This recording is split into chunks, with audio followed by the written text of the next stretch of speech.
tenaga belajar, sore semuanya. Kita akan belajar lagi. Jadi judul kita hari ini adalah Kedaulatan Negara Indonesia. Oke, dengan tema tunduk pada negara ya pada hari ini. Buat kelas 9 mana suaranya?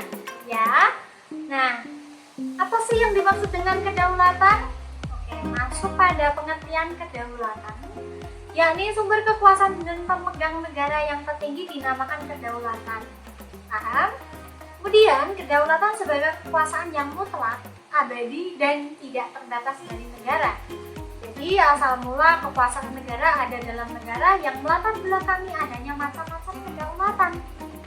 Kata kedaulatan merupakan terjemahan dari bahasa Inggris sovereignty atau sovereignty dalam bahasa Prancis atau Plato. Tujuan dari kedaulatan adalah kesejahteraan umum.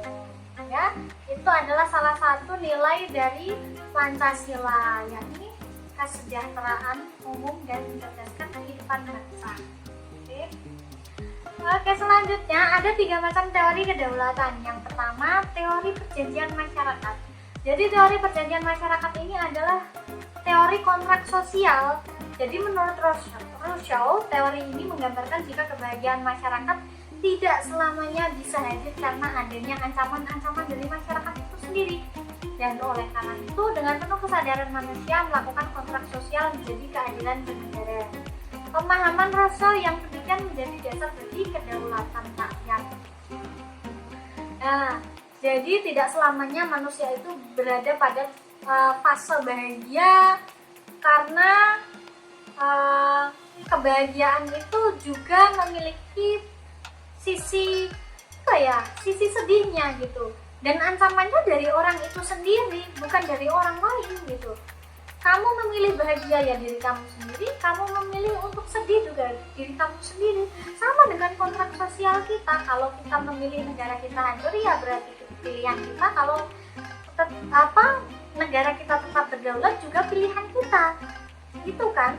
Tapi pada dasarnya kedaulatan ini yang membawa kebahagiaan bagi seseorang. Siapa sih orang yang mau bersedih-sedihan atau berkacau-kacauan dengan negaranya sendiri? Pasti kan tidak mau. Nah, oleh karena itu teori perjanjian masyarakat ini hadir atau teori kontrak sosial. Kemudian ada proses bernegara melalui kontrak sosial. Ini dimulai dari masyarakat belum adanya negara. Bersifat individual, belum ada kekuasaan negara, jadi individu bisa hidup bebas. Sebelum ada teori kontrak sosial itu karena didasari itu tadi. Indonesia sebelum berproklamasi kan wilayahnya siapa? Kan nggak tahu kan. Makanya masyarakat belum ada negara, juga mereka bersifat individual karena tidak memiliki rasa persatuan dan juga kesatuan itu tadi. Dan juga belum adanya kekuasaan negara seperti sekarang, ada eksekutif, yudikatif, juga legislatif. Nah, di mana di situ tidak ada sistem republik seperti pada saat ini misalnya, jadi individu bisa hidup bebas pada saat itu. Ganja, sabu bisa masuk, semua yang bisa merusak negara itu masuk pada saat itu karena tidak ada aturan yang berlaku. Nah, yang kedua ada perjanjian masyarakat atau kontrak sosial. Nah, ini muncul kontrak sosial karena masyarakat ingin negaranya tertib, orang-orangnya tertib. Maka muncullah kontrak sosial sebagaimana manusia layaknya hidup gitu loh. Dan yang ketiga ada masyarakat yang bernegara, tunduk pada kekuasaan negara. Jadi penguasa negara menjalankan pemerintahan berdasarkan kedaulatan rakyat karena tanpa rakyat pemerintahan itu tidak ada. Pada dasarnya seperti itu. Kemudian yang kedua ada teori ketuhanan. Ini dikenal juga dengan doktrin teokrasi tentang asal mula terbentuknya negara. Jadi pada saat dulu, teori ini digunakan untuk membenarkan kekuasaan raja-raja. Nah, sebelum tahun 1908, itu kan sistemnya kan masih Raja Singasari, Raja Brawijaya, Raja apalah, Majapahit, Kerajaan Mataram kuno, Sriwijaya, macam-macam itu kan namanya kan kekuasaan raja-raja memang dibenarkan pada saat itu, tapi pada tahun 1908 akhirnya kan beralih dari kedaerahan menjadi sistem organisasi perjuangannya gitu. Nah, pada saat itu di daratan Eropa bersifat mutlak. Jadi raja bertahta karena kehendak Tuhan. Pada saat itu tuh dasar pemikirannya seperti itu. Raja ada itu karena kehendak Tuhan. Oke, kita benarkan. Dan kemudian prinsip-prinsip ketuhanan menjadi landasan moral dan juga hukum dalam menjalankan pemerintahan negara. Nah, muncullah itu yang namanya kepercayaan atau ketuhanan. Itu ada intinya itu ketika teori ketuhanan ini hadir atau sang pencipta itu memberikan skenario seperti ini untuk membentuk suatu negara, untuk menghasilkan siapa yang benar gitu. Kemudian yang ketiga ada teori kekuasaan. Jadi terbentuknya negara karena hasil pertarungan antara kelompok etnik yang kuat dan kelompok etnik yang lemah. Nah, pada saat itu ada Belanda, ada Prancis, ada Jepang. Kan kenyataannya Indonesia tetap bertahan sampai proklamasi tahun 1945.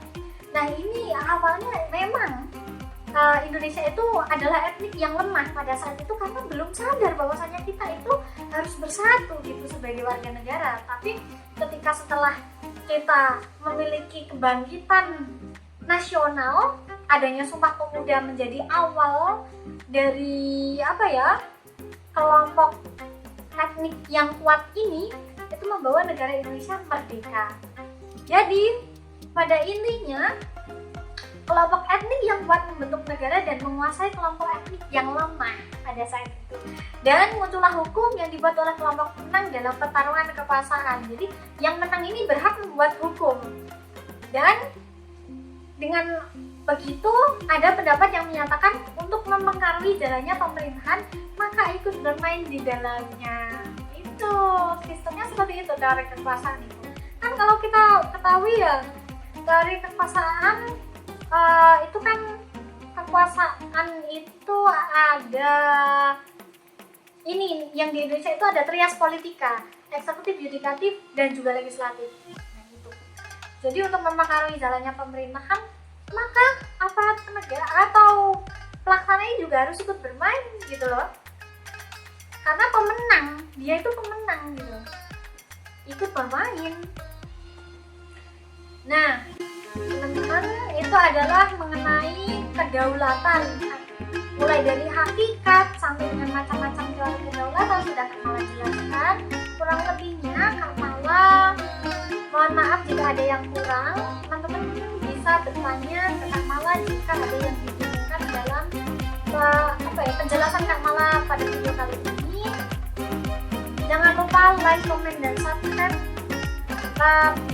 channel PKBM Peduli Ilmu Official. Kak Mala pamit undur diri.